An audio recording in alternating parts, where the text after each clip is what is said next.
તો પીએસઆઈ નું merit list આવી ગયું છે, એટલે કે લાસ્ટ જે પીએસઆઈ ની પરીક્ષા લેવાની હતી એમાં જે ટોટલ 472 ખાલી જગ્યાઓ હતી એની સામે 1023 ઉમેદવારોને દસ્તાવેજ ચકાસણી એટલે કે ડોક્યુમેન્ટ વેરિફિકેશન માટે બોલાવવામાં આવેલા છે.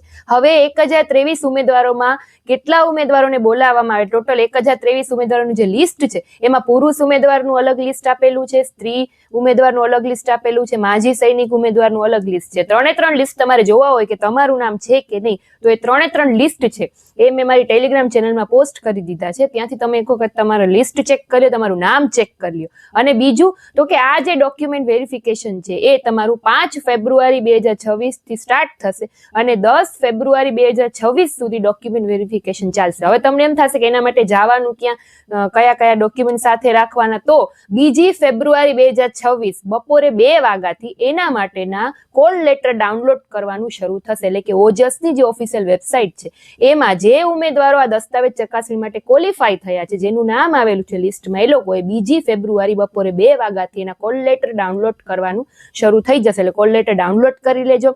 સાથે તમારે કયા કયા ડોક્યુમેન્ટ સાથે લઈ જવાના છે એનું લિસ્ટ પણ પીડીએફમાં આપેલું છે. પીડીએફ પણ હું ટેલિગ્રામમાં મૂકી દઉં છું, ત્યાંથી એક વખત ચેક કરી લેજો. અને બીજું, એમાં એક ફોર્મ આપેલું છે, એ બધા લોકોએ ડોક્યુમેન્ટ તો લઈ જ જવાના છે. એક તો ઓરિજિનલ ડોક્યુમેન્ટ સાથે રાખવાના, એની સાથેની ઝેરોક્સ બધાની સાથે રાખવાની, અને ડોક્યુમેન્ટ સાથે એક તમારે અલગથી એક ફોર્મ ભરવાનું રહેશે. ફોર્મનું ફોર્મેટ છે એ પણ મેં પીડીએફ મારી ટેલિગ્રામ ચેનલમાં એની પણ પીડીએફ મૂકેલી છે, એ પણ એક વખત જોઈ લેજો. ફરજિયાત એ ફોર્મ સાથે રાખવાનું છે. પછી જે લોકો એસસી એસટી માંથી આવે છે કે એસસી બીસી માંથી આવે છે એ ત્રણેયને પણ એક અલગ અલગ ફોર્મ ભરીને સાથે રાખવાનું છે ડોક્યુમેન્ટ ભેગું.